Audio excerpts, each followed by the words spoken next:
Alright, so this is gonna be a very disorganized video. I didn't bother writing a script because I just wanted to be as genuine as I possibly could. I also have the risk of ranting, but it's fine. So I didn't even know for starters that there was a direct today. I found out like 4 hours after it happened, and I got a message from a friend. They were like, "Oh my god, the new Fire Emblem game looks kind of weird, and Zelda isn't that?" And I was like, was there a direct that I didn't hear about? Oh my goodness. So I immediately went to go watch it. So I'm gonna just like talk about the small things first, and only the things that I care about because everything else can suck it. But Pokémon Stadium 2. That's great. I love Pokémon Stadium 2 specifically. The first one was cool, but I think the second one is the one with the second one's the one with the really good mini games. I played the hell out of it when I was a kid. And I'm excited that they're putting it for the pass, the online pass that they have, because now you can play it with like other people who are genuinely Pokemon fans from like that long time ago, and it's also good to bring in new fans. Am I gonna get the online pass? No. Doesn't it cost more? Because it's like $6 or it's less than $10 for the online, but then it's like $40 for like being able to play all the other games. I don't know. I don't really pay attention to any of that. So yeah, but I'm excited for it nonetheless because I could play all of them all day. They're really fun. Let's move on to Bayonetta 3, Ways of the Witch. I'm gonna start this by saying I've only ever played the first one, and I haven't even finished it. I got stuck on a level, I don't remember if it was a boss battle or not, and I haven't touched it since. It's been like a year and a half. But I'm willing to start it again and then play the second one so I can try this one out. Initial thoughts. I saw this, they had a trailer like a couple months ago, or I don't know how long it's been to be honest, but I don't like the new design in the sense of Bayonetta's hair.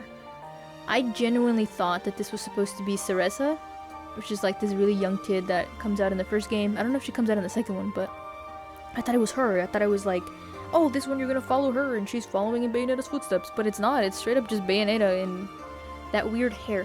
I don't like it. But the game is gonna be the same. The character's still the same, so whatever, you know? Bayonetta's great nonetheless. Move on to another.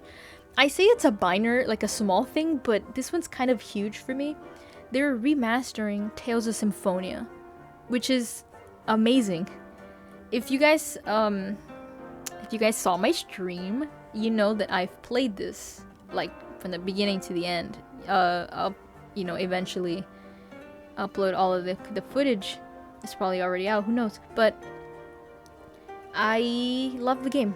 I started it when I was a kid, and then I never finished it. I never got very far, and so I got to play it now as an adult, and I really, really liked it. Initial thoughts was just excitement in general, but as they were showing, like, the footage of the game, like, I'm not gonna lie, it looks the same. The graphics don't look that upscaled. It kind of just they did. It just looks like they ported it over with like minor improvements. It's not as blurry looking as it usually is, because if you guys play the original, it has this like blurry sort of like aesthetic to it. I didn't like that. It felt like I was going blind, but in reality it was just the game itself. They did fix that, which I thought was cool. I don't know if I'm gonna get it, but I mean, you're telling me I can play this game anywhere, whenever I want? I mean, yes, please. I actually really like the game. I like the Tales of the games anyways. Tales of the World was another one that was for the... I want to say for the PSP. That one was really cool. It'd be cool if they ported it or if they made something like that. I really doubt it, but it'd be cool. Let's move on to Final Fantasy. What was it? It was the Theatrhythm, I think it was called. Cute name. That's actually very clever. It looks fun. I like rhythm games. Especially rhythm games with my favorite characters in them. I mean, you saw like characters from Final Fantasy 13, you saw lightning, you saw snow. For people who have never played the MMO, Final Fantasy 14, you saw... they only had the 4 characters. They had Y'shtola, Thancred, Alphino, and Ida, I believe.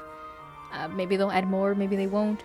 There's like 358, I forgot how many songs. It's great. I really like rhythm games. So, yeah. I'm probably gonna play this. Who knows when, but I probably am. Moving on to just like a minor mention of the Mario Rabids Spark of Hope. I think it's cute. It kind of reminds me of Mario Odyssey, so if it plays the same, I'll probably try it out. I just think it's also really cute that instead of actually having Peach and Rosalina walk around with you, you have the Rabbits dressed up as them. I don't know if they're actually gonna join you or not, but I think having the Rabbits like cosplay is so much better. They're really adorable. Moving on to something a little more, Pikmin 4. They didn't really give us much on that. I've only ever played, I think it's Pikmin 3. I don't remember which one's the one on the Wii U. I played that one. It was really cool. I'm excited. They didn't give us much information other than the camera angle is going to be different this time. That's cool. I can't wait. This one kind of... Okay, this other thing kind of caught me off guard. I thought the Smash movie was a joke. I thought, like, they were kidding, you know what I mean? Like, they haven't had a lot of luck in terms of Mario movies or films or whatever. I can't remember if they wanted to make a TV show of Zelda. I don't remember if that was like an actual Nintendo thing that they announced and then they cancelled, or if it was like a fan mention or something. I don't remember. I also remember coming up, someone was gonna make a Twilight Princess movie. They even like had casting and everything. That never came to fruition. I thought this was gonna be a joke. I don't remember. Did they? It might. Okay, I heard this is what I heard, but did they mention that Illumination Studios was gonna do the graphics? Which, like, it's fine. They have that like bouncy, cutesy aesthetic. It's the writers taking care of the comedy that I'm worried about, because we've all known what kind of movies they make, and I'm worried. But anyway, kind of related, but not really. Super Mario Nintendo World or whatever. I'm excited to go to that. They have their Japan one, and then they're doing one in California, so that's cool. I want to be there. First day launch, probably won't, but that is exciting. That's my Disneyland. I don't go to Disneyland. I don't really like it. So this would be my Disneyland. What else do I have on my list? I have a list here. Oh yeah. They showed this game called Raincode, which was from the creators of Danganronpa. And I really like the idea of playing this game. I've never played the first or the original Danganronpa. I've watched people play 1 and 2, and it's great. The only thing I am concerned about, like, the story and the characters are probably going to be great and fun. The thing that I'm concerned about is the whole like mystery aspect to it, because the original Danganronpa games were very condescending when it came to like you figuring out what happened. So I really hope that's not going to be the case, because I don't feel like being insulted and told, wow, maybe the murder weapon was the baseball bat that's in the scene while it's covered in blood. I'm like, yeah, no shit, but whatever, you know, that's neither here nor there. I just hope that they don't do that. And even if they did, I'd probably play it. Anyways, let's move on to the last two things I'm going to talk about, and the big ones. These are the big names. I'm going to start with Fire Emblem first. Actually, I'm going to start with Zelda, because I have less to say about Zelda, to be honest. I thought it was... They started the direct, or like the direct, but they started the segment with like the little piano, like the little bling. I immediately knew it was Breath of the Wild. It's the only place I've ever heard that, and they do that everywhere with like almost every song. So I knew immediately what I was looking at. And all I have to say is, we have a name, and we have a date. This is it, boys! We did it! We're getting this game next year! I'm so excited! Also, like, Tears of the Kingdom? Is this foreshadowing that I'm gonna tear up and cry about some kind of ending, some kind of reunion? Oh god, I'm not ready. Skyward Sword already made me very emotional. I can't do this again. But, I mean, the game looks like you would expect. It looks like a Breath of the Wild game. There was some... Are we getting, like, a city in the sky? There was some, like, going up kind of motions. If we are, that's cool. I hope we get some kind of, like, flying machines or mechanics, you know, aside from, like, Rivali's Gale and the sailcloth. I think that would be really cool. But, hey man, I'm all for it. Whatever they do, I'm gonna enjoy it anyways. Like, Breath of the Wild isn't my favorite Zelda by any means. It's not even top 5, but I like the game. I've only ever played it, I think, from beginning to end, like, twice. I'm not a huge fan of, like, open world, but I'm excited. I'm in this hype train. I mean, I'm a huge Zelda fan. I'm wearing Zelda socks right now. They're the greatest thing ever. They're so warm. But I don't know. Honestly, whatever they do with it, people are gonna like it, and there's always gonna be a group that's gonna complain, whether it be for a good reason or for a dumb reason, it doesn't matter. So, honestly, who cares? As long as I enjoy it, that's all that matters to me. Let's move on to the final thing, Fire Emblem Engage. First thoughts, what are these colors? Why does my Fire Emblem franchise feel more like I'm watching an anime? No wonder it's called Engage. He looks like he came from his own wedding. Gosh. I like the outfit, I don't like the hair. The red and blue, no, not a fan. I feel like it doesn't fit. I personally am not a huge fan of it, but that's like the whole theme. Even the title card is like the same color. Also, something about collecting the rings. Where have I heard this before? Gotta collect all the rings. Huh. Calm down, Frodo. Relax. But hey, if it's good, it's good. They're sticking to the art style, which is cool.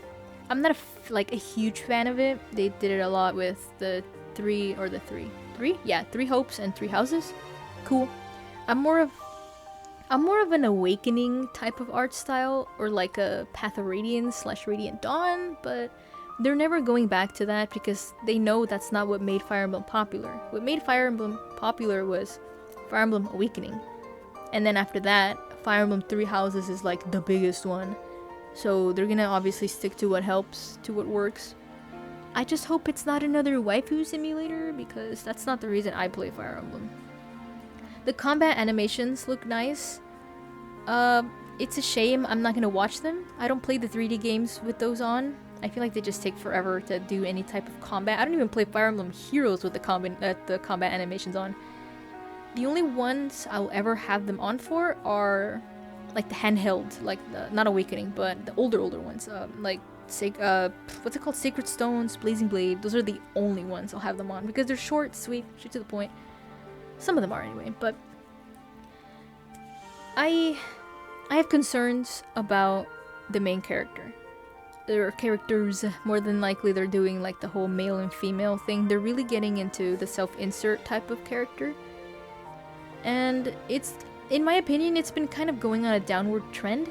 Robin was the catalyst for this. Robin is not the first time you get to be a self-insert. My first experience was in Blazing Blade, when you play the one with Lindis, because you get to choose whether you're a male or a female, because technically you're the tactician and you're in-game, and you get to see your little character model every now and then, and the characters will literally turn around and they'll talk to you. But it wasn't really like a big deal. It didn't actually become like a big thing until Awakening, and Robin was cool. But I don't know, Robin was the catalyst for whatever this is. Corin, out of all of them, is my least favorite, along with the child.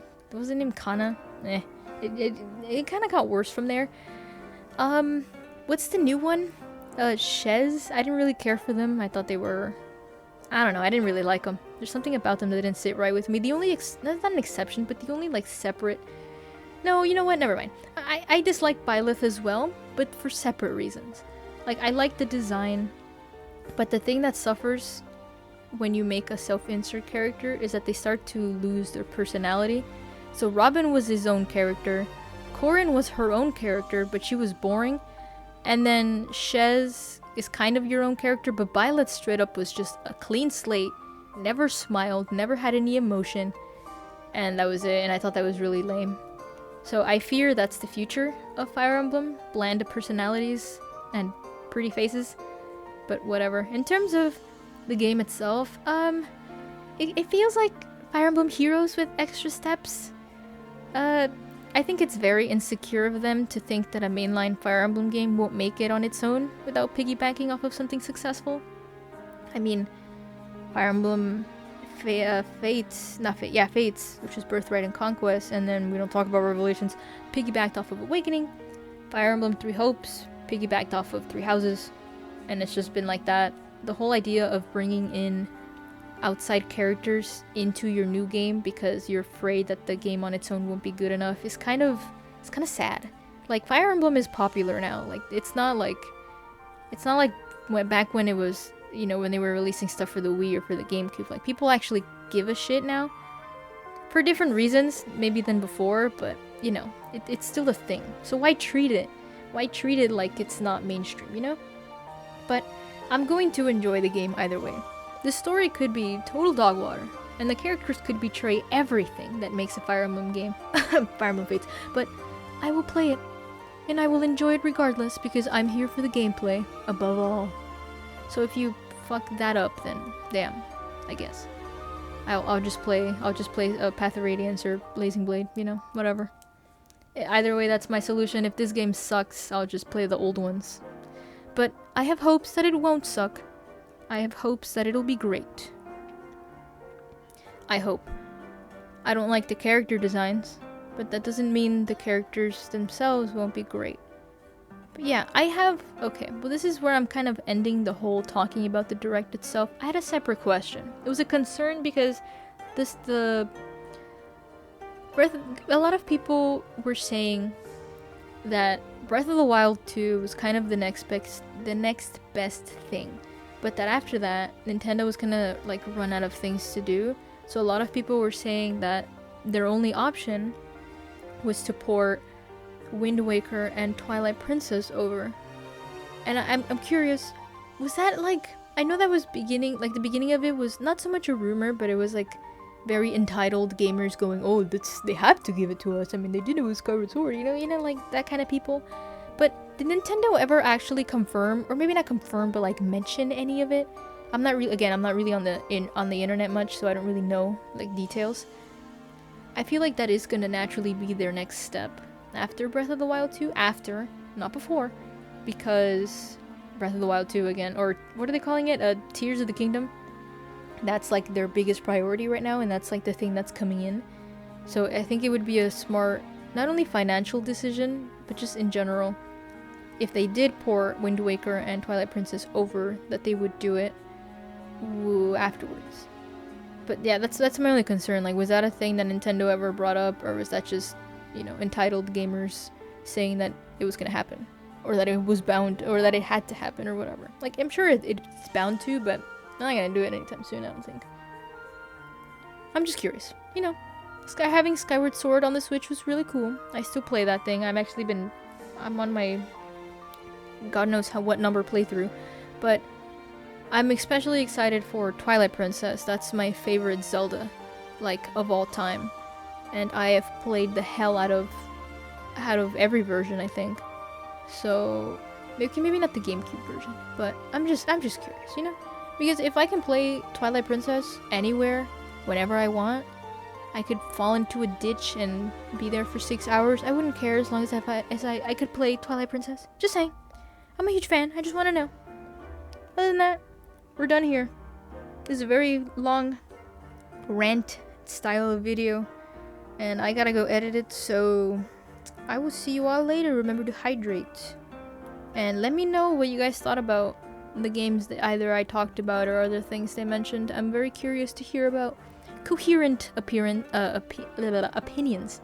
Coherent opinions, you know, not like, oh, they did this and I hate it and they fucked it up. Like, no, I don't want negativity, because nobody cares about your anger. Give me the good stuff. I'll see y'all later.